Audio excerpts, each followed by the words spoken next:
Hello भाइयों, Bihar police साथियों, कैसे हो आप लोग?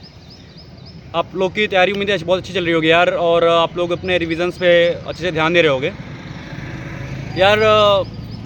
बहुत सारे लोग ऐसे होंगे मेरे दोस्त जो जिनको बहुत दिक्कतें हो रही हैं रटने में, याद करने में, है ना? ठीक है, आज मैं ये पहली बात तो कोई वीडियो ये उस टाइप के नहीं लेके आया हूँ जो आप लोग का कोई सिलेबस को लेकर के और इन सब चीज़ों को लेकर के।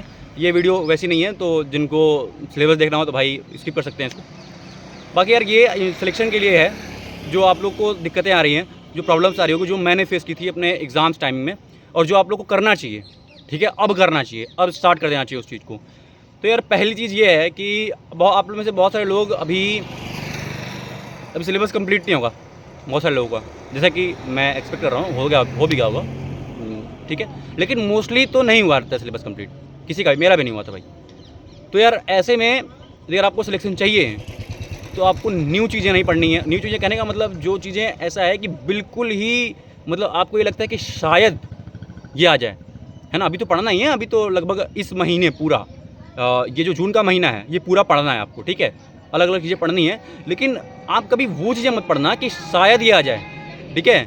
आप अभी वो पढ़ो जो इंपॉर्टेंट है, जो आपने नहीं टच किया है। आप वो देखो, मैंने वीडियोस बनाए हैं कि कौन कौन से टॉपिक्स ऐसे हैं जो कि हमारे बिहार पुलिस में इंपॉर्टेंट टॉपिक्स हैं, तो आप उनको पढ़ो अगर उनमें से आपने कुछ नहीं पढ़ा है तो। लेकिन अगर आप उन टॉपिक्स को टच करना चाहते हो जो टॉपिक शायद ऐसा आपको लगता है कि शायद ये एग्ज़ाम में पूछ दे, तो भाई ये मान लेना कि सिलेक्शन भी शायद ही हो पाएगा, ठीक है? क्योंकि अभी हमारे पास इतना टाइम नहीं है यार कि हम नई चीज़ों को पढ़ें, क्योंकि नई चीज़ों को पढ़ना मतलब बहुत ज़्यादा नई चीज़ों को पढ़ें, ठीक है, कि जो एकदम ही हमारे दिमाग को आर पार कर जाए, है ना, घुसे ही ना दिमाग में हमारे। ऐसी चीज़ें नहीं पढ़ना है हमें। हमें अभी उन चीज़ों को पढ़ना है जो अभी जिसका वेटेज ज़्यादा है। पहली चीज़, जिसका वेटेज, बहुत सारे लोग ऐसे साथी होते हैं कि यार ये 1 नंबर का आता है, लेकिन 1 नंबर भी तो ज़रूरी है। अरे ज़रूरी है भाई, लेकिन उस 1 नंबर के चक्कर में आप 10 नंबर क्यों छोड़ रहे हो? और आप सबसे इम्पॉर्टेंट ये है कि यार सिलेक्शन उसका होगा जो 1 नंबर करेगा, उसका भी हो सकता है, लेकिन सबसे ज़्यादा आसानी से उसका होगा जो मैक्सिमम नंबर ऑफ अटेम्प्ट्स करेगा, यानी maximum number of correct attempts, ठीक है? तो जो ज़्यादा करेक्ट क्वेश्चन करेगा उसी का सिलेक्शन होगा ना यार। तो उसके लिए इंपॉर्टेंट क्या है कि हम उन चीज़ों को पढ़ें जो हाईली प्रिडिक्टेबल हैं कि यहाँ से तो क्वेश्चंस आते ही हैं, कुछ भी हो जाए।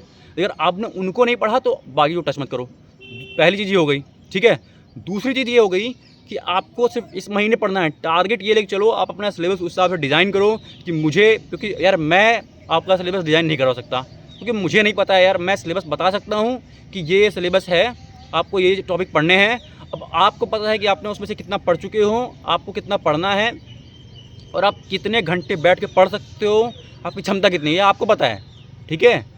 तो उस हिसाब से आप सिलेबस डिज़ाइन करो कि मेरा 30 तक सिलेबस ख़त्म कर दूंगा मैं, क्योंकि ये महीना 30 का है, इसलिए मैं 30 बोल रहा हूँ, ठीक है? इस महीने तक बेसिकली कहने का मतलब है।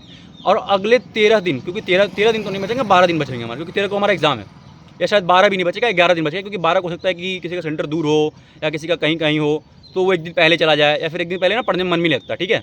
तो 11 दिन यार, 11 दिन मिनिमम चाहिए यार रिवीजन के लिए। आपने जो भी पढ़ा है, तलवार होती है तलवार, उसको धार देना जरूरी है भाई। तलवार बना तो दी, बहुत सारी तलवारें, 1000, 10,000, 20,000, 30,000, लेकिन उन तलवारों को धार ही नहीं दिया आपने, तो क्या जंग लड़ पाओगे आप? तो यार तलवारों को धार देना बहुत ज़रूरी है भाई, बहुत इंपॉर्टेंट, मस्ट है, मस्ट। मतलब इसके बिना तो काम होना ही नहीं है। रिवीजन मस्ट है अगले 10 दिन, 11 दिन। बहुत सारे साथी ऐसे होंगे जिनको लग रहा हो कि यार मेरा सिलेबस तो 50% ही कम्प्लीट है, मैं रिवीजन क्यों करूँ, मैं नई नई चीज़ें पढ़ता हूँ। भाई देखो यार, मैं ये तो नहीं कहूँगा कि यार आपका 50% पे सिलेक्शन हो पाएगा नहीं हो पाएगा, ये मैं नहीं कह पाऊँगा यार। ये उस टाइम के ऊपर डिपेंड करता है, क्या पता आपकी किस्मत अच्छी हो, आपके पढ़े हुई चीज़ों में से आ जाए, ठीक है? लेकिन मेरा यकीन मानना भाई कि आपका अगर 50% कम्प्लीट है, ठीक है, सिलेबस आपका 50% कम्प्लीट है, लेकिन आपने अंतिम 10 दिनों में वो 50% का रिवीजन नहीं किया, तो आपका सिलेक्शन नहीं होना है। और अगर आपने रिवीजन को कर लिया, उन 50% का ही रिवीजन कर लिया, तो आपका सिलेक्शन होने के लगभग अभी जितने चांसेस हैं उससे कई गुना ज़्यादा बढ़ जाएंगे। तो यार तलवार को धार देना इंपॉर्टेंट है, तलवार बनाना नहीं। आप लोग तलवार बना रहे हो अभी, बस उसको धार देना सबसे ज़्यादा ज़रूरी है।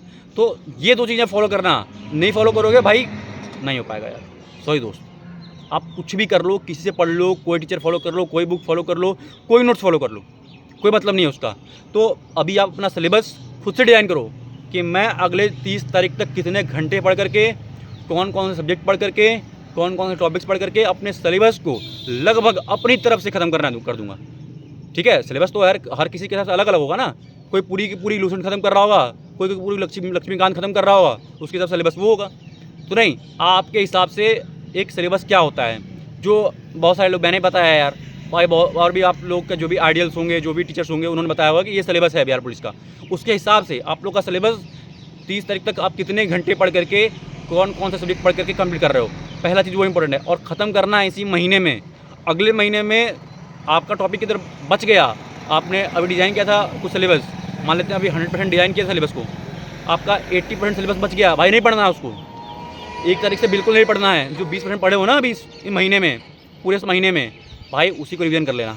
क्योंकि नहीं रिवीजन करोगे वो 20% भूलोगे, इधर का जो 80% पढ़ने की कोशिश करोगे ये तो घुसेगा नहीं दिमाग में, वो 20% भी भूल जाओगे, तो आ जाओगे बिल्कुल 0% पे। ये नहीं करना है भाई, ठीक है। तो जो 2 चीज़ें मैंने बताई हैं उनको एकदम घुसा लो अपने दिमाग में। और हर बंदा जो सिलेक्ट होता है ना एग्ज़ाम में, किसी भी एग्ज़ाम में, वो यही करके सिलेक्ट होता है यार। कहते हैं ना कि भैया आपने क्या पढ़ लिया, आपने सब वही पढ़ रहे हैं। ये कोचिंग में यार, आप खान सर की कोचिंग उठा के देख लो, हर कोचिंग में मतलब हर क्लासेस में आपको 60-70 हज़ार स्टूडेंट मिलेंगे यार, उतनी तो सीटें नहीं होती यार एग्ज़ाम में।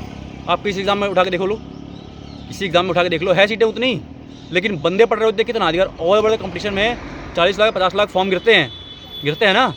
सिलेक्शन कितने का होता है? 20,000 30,000 बस। क्यों? क्योंकि वो लोग ये फॉलो कर रहे होते हैं। सिलेक्टेड स्टूडेंट्स, आप पूछते हो ना कि भैया आप सिलेक्ट हुए हैं, क्या बुक फॉलो कर रहे हैं? यार बुक सबको पता है, बुक किसी को नहीं जानना। सिलेबस सबको पता है, सबको ये चीज़ें पता है। सब क्या चीज़ें क्या नहीं पता है यार, ये चीज़ नहीं पता है जो मैं बता रहा हूँ, ठीक है। ये चीज़ें वो करते हैं अलग, जिससे कि उनका सिलेक्शन होता है। बुक तो सबको पता है यार। अभी आप यूट्यूब पर डाल दो कि Bihar police important topics, Bihar police important books, यार 1000 वीडियोस आ जाएंगी। उस वीडियो से कुछ होगा क्या? आपने देखी हुई होंगी 1000 वीडियोस। और आपने, ऐसा नहीं है कि आप पहली बार तैयारी कर रहे हो, आप ऑलरेडी कई बार तैयारी कर चुके होगे और फिर से इसको एग्ज़ाम को तैयारी कर रहे हो, पहले भी नहीं हुआ था। तो रीज़न ये है, आप पढ़े होगे, आपने बुक सर्च किया होगा, आपने टीचर सर्च किए होंगे, आपने उनसे पढ़ा भी होगा, सिलेक्शन फिर भी नहीं हुआ यार। और ऐसे ही मतलब अगर किसी एग्ज़ाम में 10 लाख फॉर्म गिरते हैं और सीटें 10,000 उसमें, तो बाकी भाई 9,90,000 लोग सिर्फ यही कर रहे होते हैं, बुक सर्च कर रहे होते हैं, नोट सर्च कर रहे होते हैं, कहीं पढ़ रहे होते हैं, लेकिन जो चीज़ें मैं बता रहा हूँ वो फॉलो नहीं कर रहे होते हैं। जो वो 10,000 लोग फॉलो कर रहे हैं ना, वो नहीं कर रहे होते, इसलिए उनका सिलेक्शन नहीं होता। और फिर कहते हैं कि भाई मेरी किस्मत ही ख़राब है, उसकी किस्मत तो बहुत अच्छी है, उसका हर एग्ज़ाम में हो रहा है, मेरा किसी एग्ज़ाम में नहीं हो रहा यार। वो 10 एग्ज़ाम में बैठ रहा है, 10 एग्ज़ाम में हो गया, मैं एक एग्ज़ाम में बैठ रहा हूँ, उसमें ही नहीं हो रहा है कि नहीं? सही बोल रहा हूँ, नहीं बोल रहा हूँ यार? यदि अगर एग्री करते हो तो बताना यार, सही बोल रहा हूँ गलत बोल रहा हूँ, ठीक है। ठीक है भाई, यार सिलेक्टेड हूँ मैं, इसलिए मैं आपको ये बता पा रहा हूँ, ठीक है। मैं भी नहीं होता तो यार मैं भी नहीं बता पाता, सिंपल सी बात है यार। सिलेक्शन लेना है ना तो फॉलो करना पड़ेगा भाई, ये चीज़ें फॉलो करना इतनी इंपॉर्टेंट है ना, मतलब निचोड़ है यार, समझे। अपने सिलेबस सिर्फ 40% होता है सिलेबस, और 60% ये चीज़ें हैं जो मैं अभी बता रहा हूँ आपको। 60% सिलेबस का हिस्सा यही है, सिलेक्शन निर्धारित करेगा ये, ठीक है। पढ़ाई तो नो डाउट वो करेगा ही करेगा, अगर ये पता है और पढ़ाई नहीं है तो यार वो भी नहीं हो सकता, लेकिन पढ़ाई है और ये नहीं है तो वो भी नहीं हो सकता, ठीक है। दोनों कंडीशन में नहीं होने वाला है, ठीक है। तो बाकी यार, बाकी बेस्ट ऑफ लक, और आप लोग अपनी पढ़ाई अच्छे करते रहो यार, चीज़ों को फॉलो करो, ठीक है। आप सही गाइडलाइन यार, सही चीज़ों को फॉलो करो, सीधा बात ये है यार, सही चीज़ें फॉलो करो तभी सिलेक्शन होगा यार, वरना मुश्किल है, ठीक है भाई। कंपटीशन बहुत है, भटके तो भटक जाओगे भाई, बाहर कर दिए जाओगे कंपटीशन से, बिल्कुल बाहर हो जाओगे, ठीक है। तो भाई चलता हूँ, फिर नेक्स्ट वीडियो में मिलते हैं भाई, ठीक है। अगर आप लोग को कोई डाउट होगा, कोई दिक्कत आ रही होगी, आप बताना मुझे। बाकी टेलीग्राम चैनल है, वहाँ भी मैसेज कर सकते हो, इंस्टाग्राम में वहाँ मैसेज कर सकते हो, कहीं मैसेज कर सकते हो भाई। बाकी जय हिंद भाई।